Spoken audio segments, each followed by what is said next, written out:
하나님께서 오늘 우리에게 주시는 말씀은 사도행전 25장 1절부터 12절까지의 말씀입니다.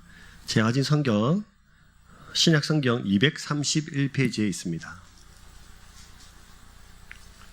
사도행전 25장 1절부터 12절입니다. 한 절씩 교독하겠습니다. 제가 먼저 읽습니다.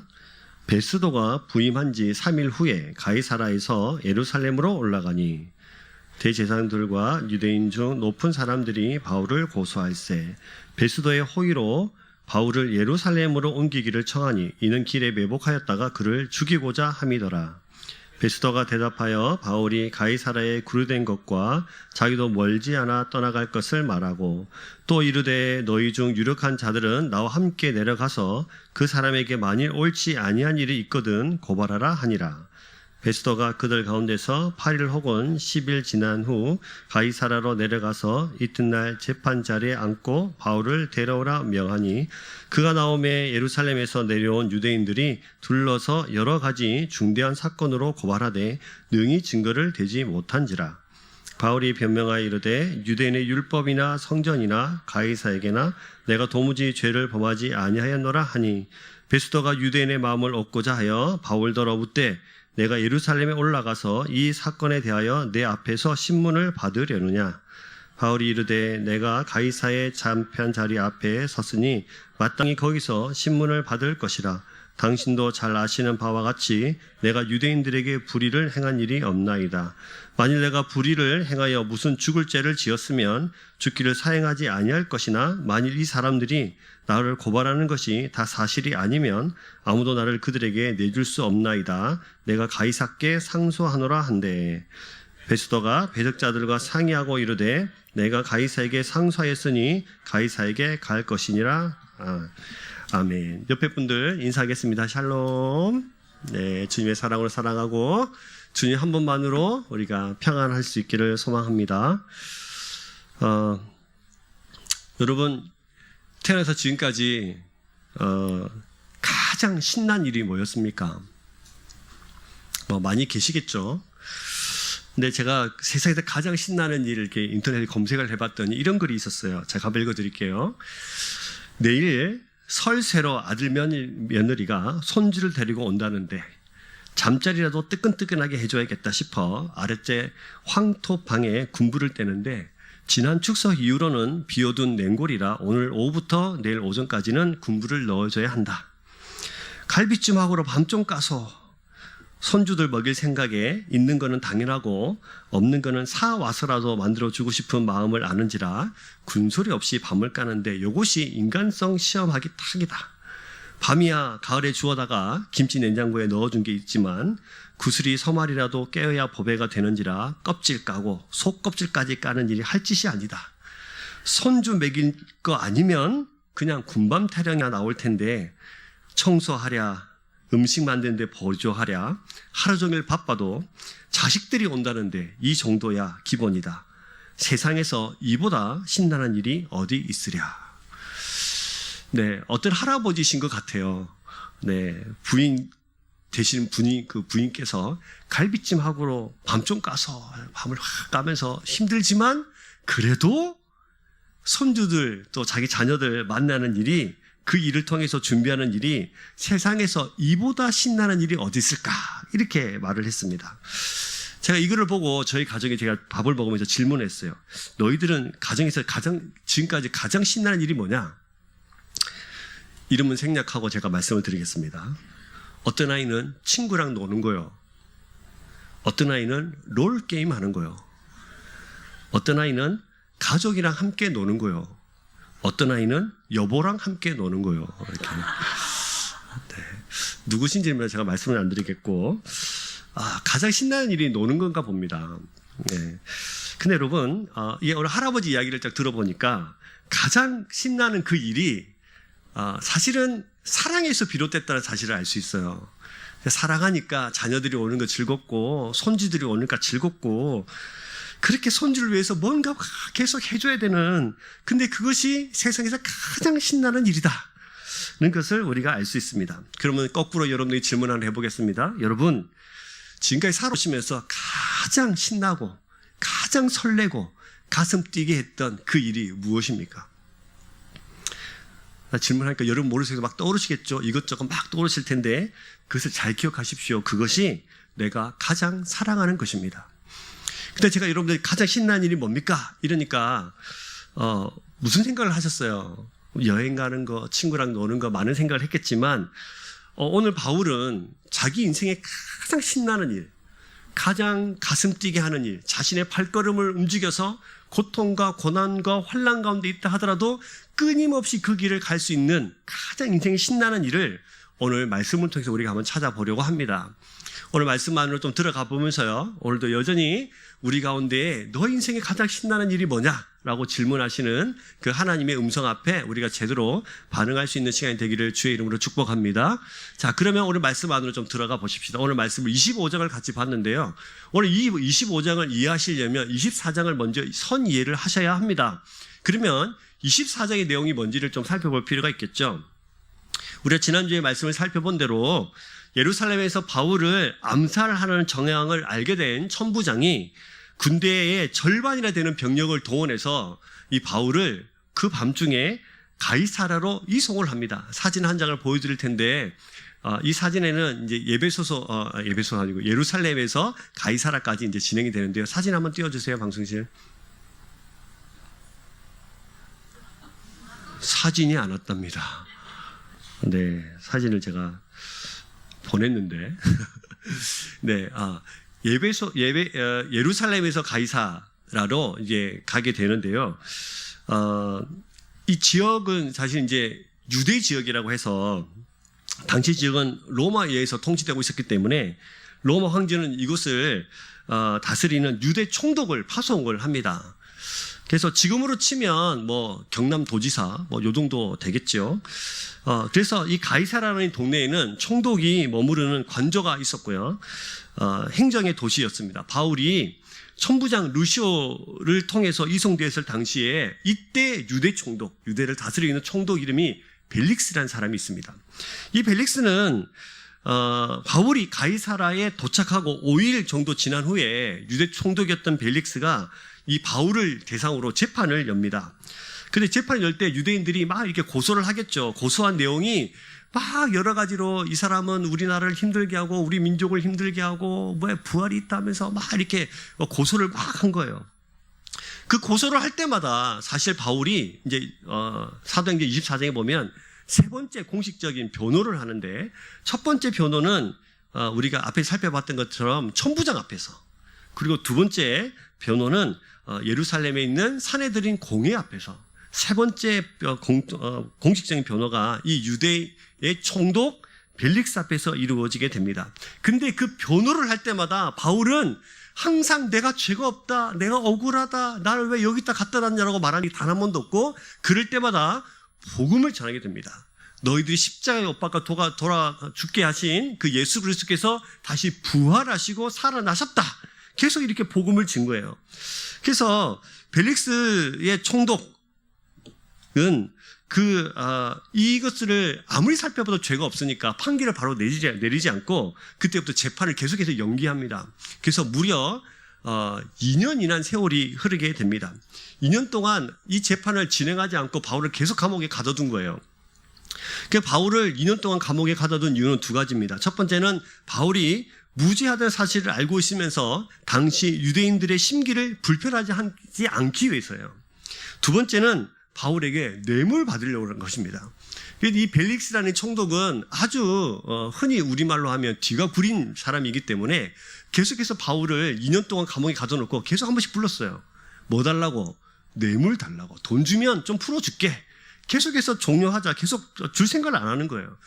왜 계속 이 바울에게 돈을 달라고 했냐면, 바울이 자기를 변호할 때 내가 에베소에서부터 이 예루살렘에 올 때 나와 같이 온 사람이 있는데 그 사람을 통해서 구제 헌금을 가져왔다고 이야기를 했거든요.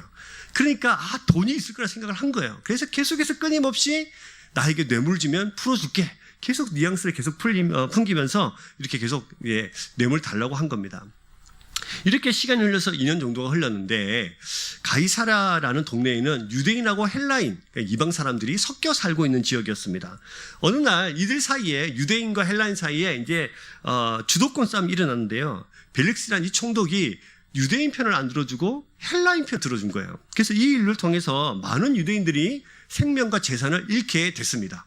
그러니까 유대인들이 분노가 하늘을 찌르자 네로 황제, 그때 로마의 황제가 네로인데요. 네로 황제에게 탄원서를 올렸어요. 그래서 결국 벨릭스는 파면됩니다. 그리고 나서 그 후임인 베수도라는 사람이 유대의 12번째 총독으로 부임하게 됩니다. 그것이 오늘 25장 1절의 내용이에요. 그래서 25장 1절을 보시면 베수도가 부임한 지 3일 후에라고 되어 있죠. 그래서 11대 총독이었던 벨릭스가 소환돼서 가고, 그다음에 12대 유대 총독이었던 누구? 그렇죠. 베수도가 가이사르에 부임한 지 3일째가 되는 날, 이제 이 이야기가 25장 1절부터 시작이 됩니다. 지난 2년 동안, 그러니까 24장과 25장에는 몇 년의 간격이 있냐면 2년의 간격이 있어요. 그래서 지난 2년 동안 재판은 아무 진척 없이 해결할 생각도 없이 계속해서 방치한 채로 남아 있었습니다.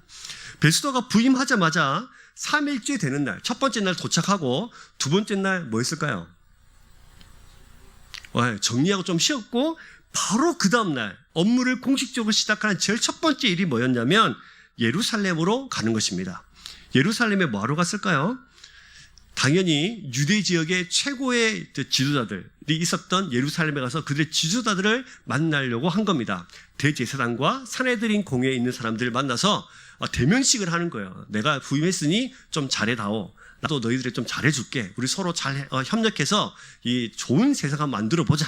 이러면서 이런 생각으로 대면식하는 생각으로 예루살렘으로 올라간 겁니다. 자, 그래서 유대 총독인 베수도가 가장 먼저 해야 할 이 일은 매우 중요한 일로 분류되면서 가장 첫 번째로 이 일들을 한 거예요.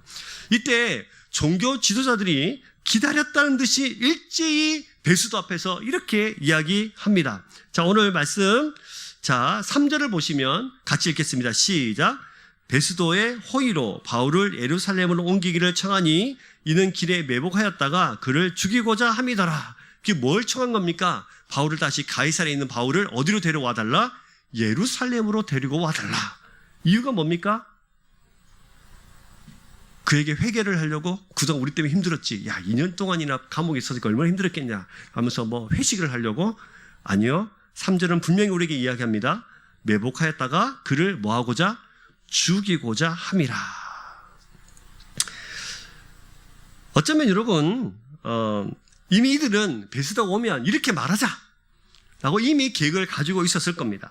만나게 되면 바울의 호송을 부탁하고 만약에 예루살렘으로 오게 되면 그때 준비된 암살단 몇 명이요? 지난주에 같이 나눴죠. 몇 명이요? 40명의 암살단을 그동안 실패해가지고 2년 동안 야, 우리가 어떻게 실패했냐 하면서 막 좌절하고 있었을 텐데 이번에야말로 기회를 놓치면 안 된다. 그래서 계획을 막 세웠을 것입니다. 암살단에게 이 정보를 흘려보내주고 이번에야말로 가만히 실패하면 안 돼 하면서 어느 지역에 매복했다가 어떻게 해서 어떤 작전을 써서 바울을 죽일 것에 대한 아주 치밀한 계획도 세웠을 것 같아요. 암살단에게도 자기의 명예를 회복할 수 있는 절호의 기대였겠죠. 여러분, 2년 전에도 이들은 바울을 죽이려고 했습니다. 우리 여기서 기억해야 될 것이 하나 있습니다. 2년 전과 비교해서 이들은 하나도 변화된 것이 없습니다. 지난 2년 동안 이들은 여전히 제사장이었고 지난 2년 동안 이들은 여전히 산헤드린 공회의 최고의 지도자들이었고 그래 했다는 것은 제사를 드렸다는 뜻이고 제사를 집례했다는 뜻입니다. 누구보다 열심히 종교적 행위를 최선을 다해서 했던 사람이에요. 가장 먼저 가장 힘을 다해서 온 힘을 다해서 제사라는 일에 온 힘을 쏟아선 사람이란 뜻이에요. 뿐만입니까? 관습에 따라 금식도 하고 구제도 하고 기도도 했을 것입니다. 매주 한 번씩 제사를 지냈다면 2년의 시간이 흘렀으니까 최소 몇 번? 1년에 52주니까요. 최소 몇 번요? 네, 100번을 훨씬 넘었겠죠. 하지만 이들은 지난 2년 동안 그 어떤 변화도 없었습니다. 여전히 살기 등등했고 여전히 자신의 욕망을 위해서 사람을 죽여야만 우리가 승승장구할 수 있을 것 같은 생각을 여전히 가졌던 사람들입니다. 그 숱한 예배와 금식, 구제, 기도를 통해서 그들이 경험한 것은 도대체 뭘까요? 하나님의 은혜를 경험하고 높고 위대하신 걸 맛보기는 한 것일까요? 예배 가운데 나아갈 때에 무엇을 기대하면서 하나님 앞으로 나아간 것일까요? 그들의 예배는 자신의 체면을 위해, 그들의 금식과 기도와 구제는 자신의 의로움을 드러내기 위해 사용되어지는 도구에 불과했습니다. 그러니 하나님께서 불꽃 같은 눈으로 오늘 장로님 기도하신 것처럼 우리에게 죄를 지적하실 때마다 이들은 전혀 반응할 생각이 없었던 거죠. 눈으로 그들의 마음은 여전히 죄를 지적하실 때에 그들은 전혀 동의하지 않았을 것입니다. 소통 없는 예배, 죄를 지적해도 반응하지 않는 예배, 자신의 의로움만 채우려고 하는 예배, 하나님과 만남이 없는 예배, 은혜가 없고 눈물이 없고 회개가 없는 예배. 그러니 무슨 삶의 변화가 있겠습니까? 그들의 어깨에는 제사장, 그들의 어깨에는 유대사회의 최고의 지도자라는 감투를 둘러매고 있었습니다만 그들은 여전히 하나님 앞에서 아무것도 변화되지 않는 사람이었습니다. 이렇게 여러분, 자신만을 예배하는, 자신의 의로움을 드러내는 나를 위한 예배, 변화되지 않는 예배는 이렇게 무섭습니다. 종교적 열심만 있을 뿐 하나님의 영광, 친밀함, 만남이 없는 삶이 이렇게 세상을 파괴시키고 자신을 죄성으로 덮여 괴물로 만들어가는 것입니다. 우리의 예배가 나의 의로움을 드러내는 예배가 아니라 하나님 중심이어야 하는 이유는 여기에 있습니다. 사랑하는 여러분, 살아계신 하나님을 경험하지 못한 예배는 죽은 예배입니다. 예배에 오실 때 하나님께서 오늘도 말씀을 통해서 나에게 들려주실 때에, 오늘도 말씀을 통해서 하나님을 발견하게 될 때에 이 하나님이 나에게 어떤 하나님과를 붙잡고 그 하나님과 함께 동행하며 살고 또 나에게 죄를 지적하실 때마다 겸허히 내 자신을 내어놓고 회개할 수 있는 사람이 예배자입니다. 사랑하는 여러분, 여러분들이 예배자가 되기를 소망해요. 어깨에 많은 감투 짊어지고 나는 리더네, 나는 목사네, 나는 장로네, 나는 권사네, 나는 집사네, 저 예배 설교를 하고 있지만 저 역시도 하나님 앞에서는 예배자입니다. 우리 의로움을 통해서 예배 가운데 나오는 것이 아니라 오늘 예배를 통해서 하나님을 경험할 수 있기를 주의 이름으로 축복합니다. 하나님을 경험하지 못하면, 하나님을 소망하지 못하면, 하나님과 긴밀한 친밀함이 없다면 우리는 10년, 20년, 30년이 지나도 여전히 아무것도 변하지 않는, 지금 여전히 2년이 지나도 똑같이 살게 등장해서 바울을 죽이려고 하는 그 사람과 다를 바가 없어요. 여러분에게 질문하겠습니다. 여러분의 예배는 어떤 예배이십니까?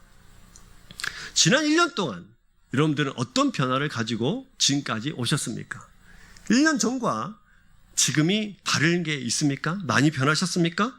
말씀이 여러분들을 지적하실 때마다 그것을 겸허히 받아들이고, 아, 이것이 하나님께서 나를 인도해 가시는 건가 보다 라고 생각하면서 그 말씀 앞에 아파하고 괴로워하고 내 삶에 여러 가지 가시들을 뽑아내면서 그렇게 쓰셨습니까? 여러분, 여러분의 예배가 살아있는 예배 되기를 주의 이름으로 축복합니다. 여러분들이 살아있는 예배자가 되기를 소망합니다. 그냥 왔다 그냥 앉아있다가 가는 예배 말고 정말 이 가운데서 가장 하나님을 온전히 예배하는, 하나님을 경험하고 만나는 주의 백성 되기를 소망합니다. 계속 말씀 속으로 들어가 보십시다. 이렇게 여전히 이들은 2년 동안 아무 변함없이 오히려 더 악해진 마음으로, 여전히 죽여야 되는 마음으로 그렇게 세상을 살아왔던 사람들입니다. 이들이 죽이려는 계획 앞에 놀랍게도 성경은 계속해서 그들의 계획이 실패하고 또 실패했다는 사실을 계속해서 우리에게 설명해 줍니다. 바울을 죽이겠다는 일념은 천부장 앞에서도 실패했고요.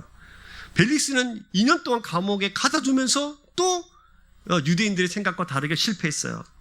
베수도를 좀 이렇게 새로 부임하니까 베수도하고 좀 잘 짜가지고 다시 한번 또 바울을 죽이려고 했는데 오히려 예루살렘을 좀 호송해달라라고 말하니까 아니, 예루살렘 말고 너희들이 가이사로 내려가서 오히려 그를 법정에 세우자라고 하면서 호송하지 않습니다. 그들의 제안을 바울이 길에서 바울을 죽이려는 것이 이제 불가능해졌죠. 그래서 예루살렘으로 이들이 내려갑니다. 그리고 바울의 재판이 2년 만에 열리게 됐어요. 베스도가 임명된 지 한 2주 정도가 지났을 시점에 일어난 일이죠. 그러나 재판은 맥없이 끝납니다. 왜요? 여러 사람이 고발을 했는데 하나도 증거를 찾을 수 없기 때문입니다. 7절 말씀이 그것도 우리에게 가르쳐주고 있죠. 7절 말씀을 같이 한번 볼까요? 시작. 그가 나오매 예루살렘에서 내려온 유대인들이 둘러서서 여러 가지 중대한 사건으로 고발하되 능히 증거를 대지 못한지라. 그 내려온 예루살렘에서 내려온 가이사르로 내려온 이 사람들이 여러 가지 증거를 대면서 이렇게 고발하고 저런 제목으로 고발하고 가진 방법을 다 동원해서 고발을 했는데 성경은 우리에게 말합니다. 능히 증거를 대지 못하니라. 즉 지금 성경은 뭘 말하고 있는 거죠? 여전히 바울은 아무런 죄가 없다는 것을 우리에게 설명해 주고 있어요. 이렇게 바울은 무혐의로 재판이 마무리됩니다. 여러분, 재판을 하면 무혐의가 되면은 어떻게 해야 되나요? 풀려나야 되잖아요. 이게 정상입니다. 그런데 이 재판이 얼마나 공정하지 못했던지, 얼마나 세상에 썩어 있는지를 우리에게 설명해 줘요. 9절 말씀을 같이 한 번 더 읽어보겠습니다. 시작. 베스도가 유대인의 마음을 얻고자 하여 바울더러 묻되 내가 예루살렘에 올라가서 이 사건에 대하여 내 앞에서 신문을 받으려느냐. 아니, 가이사라에서 재판을 했는데 죄가 없잖아요. 그럼 풀어줘야 되는데 베스도가 정신이 나갔습니다. 다시 묻습니다. 나와 함께 어디로 올라가자? 예루살렘에 가서 거기서 내 앞에서 재판을 받으라는 거예요. 이런 재판이 세상에 어디 있습니까? 무혐의로 풀어줘야 되는데 그렇게 한 이유는 유대인의 마음을 얻고자 하는 거예요. 여전히 벨릭스처럼, 이 베수도 역시 벨릭스처럼 유대인의 마음을 얻고자 해서 유대인의 마음을 얻지 못하면 자신의 정치 생활이 또 힘들어질까 봐 다시 그들의 마음을 부여잡으면서 그렇게 지금 재판을 판결을 굽게 하고 있는 부패한 모습을 보입니다. 근데 여러분, 이렇게 되면은 어떻게 되나요? 우리가 만약 바울의 상황이라면 우리가 어떻게 대답을 해야 합니까? 이렇게 말해야겠죠. 아니, 베스도요, 뭐라고 지금 나한테 말하고 있습니까? 내가 지금 재판을 하고 내가 아무런 죄가 없는데 나를 풀어주셔야 되는 거 아닙니까? 나를 풀어주십시오. 이것이 보통 상식적으로 하는 얘기잖아요. 맞습니까? 근데 여러분, 11절 보면 바울은 이렇게 대답을 해요. 자, 11절도 같이 읽겠습니다. 시작. 만일 내가 불의를 행하여 무슨 죽을 죄를 지었으면 죽기를 사행하지 아니할 것이나 만일 이 사람들이 나를 고발하는 것이 다 사실이 아니면 아무도 나를 그에게 내줄 수 없나이다. 내가 가이사에게 상소하노라 한대. 가이사에게 상소한다고 말해요. 가이사에게 상소하는 것은 로마법인데요. 이미 주전 509년부터 로마 시민들에게는 사실은 하급 법정에서 상급 법정에 상소할 수 있는 특권이 있었습니다. 어떤 판사라 하더라도 상소의 뜻을 밝힌 로마의 시민을 죽이거나 때리거나 구금, 고금 등을 할 수 없도록 법으로 정해져 있었어요. 또한 그 로마 시민이 정해진 기한 안에 상소를 위해서 로마로 가려는 것을 절대로 금할 수 없었습니다. 이 제도에 따라서 바울은 예루살렘이 아니라 로마로 가서 상소하겠다. 그것을 가이사 앞에서 상소하겠다는 것입니다. 가이사는 로마의 황제의 호칭입니다. 그러니까 사실은 누구 앞에서 상소하겠다? 로마의 황제 앞에서 상소하겠다는 거예요. 여러분, 이상하지 않아요? 풀어주세요. 이게 정상인데 다시 나를 어디로 보내달라? 로마의 법정, 누구 앞에? 가이사 황제 앞으로 보내달라고 이야기해요. 왜 그랬을까요? 왜 이랬을까요? 두 가지 목적이 있죠. 첫 번째는 로마로 가야 하기 때문이에요. 두 번째 목적은 뭐예요? 그 로마에서 그 임금들 앞에서 뭘 하기 위해서? 복음 전하기 위해서입니다. 이 두 가지 이유 때문입니다. 바울에게는 자기가 얻을 자유보다 복음을 전할 그 시간을 얻는 것이, 그 기회를 얻는 것이 더 중요했어요. 이 두 가지 목적을 이루려면 로마에 가야 하고 그곳에서 임금들에게 복음을 전하려고 한다면 풀런하지 않고 로마로 가는 거예요. 죄인의 신분으로 가는 거예요. 로마의 병사들에 의해서 이렇게 잘 보호를 받고 안전하게 재판하고 과정에서 가이사 앞에 서게 될 수 있는 방법이 계속 구금되어 있는 겁니다. 그것을 선택한 겁니다. 왜 자유보다 로마에서 복음을 전하는 것이 더 중요합니까? 왜 풀려나는 것보다 죄인의 신분으로 이것이 계속해서 언제까지 유지될지도 모르는데, 가이사 앞에 가면 죽을지도 모르는데 왜 이것을 선택하는 어리석은 것 같은 그런 선택을 하게 됩니까? 왜요? 바울의 심장은 말씀을 이루는 일에 뛰는 사람이기 때문이에요. 말씀을 이루는 것. 오늘 제가 서두에 이렇게 말씀드렸습니다. 세상에서 가장 신나는 일이 무엇입니까? 바울은 가장 신나는 일이 뭐냐면 말씀을 이루는 거예요. 바울에게 가장 심장 떨리는 일, 고난과 역경과 아픔과 슬픔을 넘어서서 한 발자국 한 발자국 걸어갈 수 있는 그 이유, 앞으로 전진할 수 있는 이유가 단 하나, 자기 삶을 통해서 뭐가 이루어지는 일? 말씀이 이루어지는 일이에요. 여러분들이 질문을 해볼까요? 여러분, 어떤 일에 마음 뛰세요? 나를 통해서 하나님의 말씀이 이루어지는 일, 그 일에 심장 뛰십니까? 신나십니까? 별로 신나지 않죠. 가장 신난 일 하면 노는 거, 롤 게임 하는 거. 우리 청년들이나 우리 초등부 친구들, 중고등부 친구들은 핸드폰으로 게임하는 거. 이런 게 가장 나를 신나게 할 거예요. 근데 여러분, 바울은 그의 삶에 주어진 하나님의 말씀을 하나도 빠짐없이 이루는 일에 온 정신과 힘을 다하는 사람이었습니다. 어떻게 해요? 왜요? 사도행전 9장 15절 말씀을 보시면 바울이 처음 예수 그리스도를 만났을 때 그에게 사명 주셨던 일이 있어요. 이렇게 설명을 합니다. 같이 읽겠습니다. 시작. 주께서 이르시되 가라, 이 사람은 내 이름을 이방인과 임금들과 이스라엘 자손들에게 전하기 위하여 택한 나의 그릇이다. 바울이 예수님을 만났을 때 앞을 못 보는 상황 가운데 있을 때 아나니아라는 사람을 보내서 아나니아야 가서 눈을 뜨게 해줘라. 무슨 소리 하십니까? 바울이 어떤 사람인데요? 이 다메섹에 올 때도 예수 믿는 사람 다 잡아 죽이려고 온 사람인데 무슨 말씀하십니까? 그러니까 예수님께서 이렇게 말씀하시는 거죠. 가라. 이 사람은 내 이름을 어디에? 이방인과 또 누구? 임금들과 이스라엘 자손들에게 전하기 위해서 택한 나의 그릇이다. 그러니까 이미 바울을 부르실 때 하나님은 계획이 있으셨죠. 어떤 계획이요? 이방인들과 또 누구에게요? 임금들에게, 높은 권위를 가진 그들에게 예수 그리스도의 이름을 전하기 위해서 택함받은 나의 그릇이라고 이미 그의 인생에 하나님의 계획을 설명해 놓으셨어요. 사도행전 21장 14절에 보면 계속해서 바울이 에베소에서 예루살렘으로 가야겠다. 계속해서 하나님의 사람들이 그렇게 가르쳐줍니다. 가면 너 죽는다. 말리고 또 말릴 때 무슨 소리 하냐, 말리지 마라. 나는 반드시 예루살렘으로 가겠다. 그때 이 말씀했죠. 같이 읽겠습니다. 시작. 그가 고난을 받지 아니하므로 우리가 주의 뜻대로 이루어지리다 하고 그쳤노라. 당신의 삶을 통해서 뭐가 이루어질지어다? 주님의 뜻이 이루어질지어다. 이렇게 축복해 줬어요. 주님의 뜻이 뭡니까? 좀 전에 읽었던 사도행전 9장 15절이죠. 이방인들과 임금들과 이스라엘 백성들에게, 자손들에게 주님의 복음을 전하는 것. 주님이 어떤 분인가를 설명해 주는 것. 그리고 우리가 저번에도 살펴본 것처럼 사도행전 23장 11절에 보면은 성령께서 또 그에게 이렇게 말씀하셨잖아요. 주님께서 찾아와 주셔서 그날 밤에, 같이 읽겠습니다. 시작. 그날 밤에 주께서 바울 곁에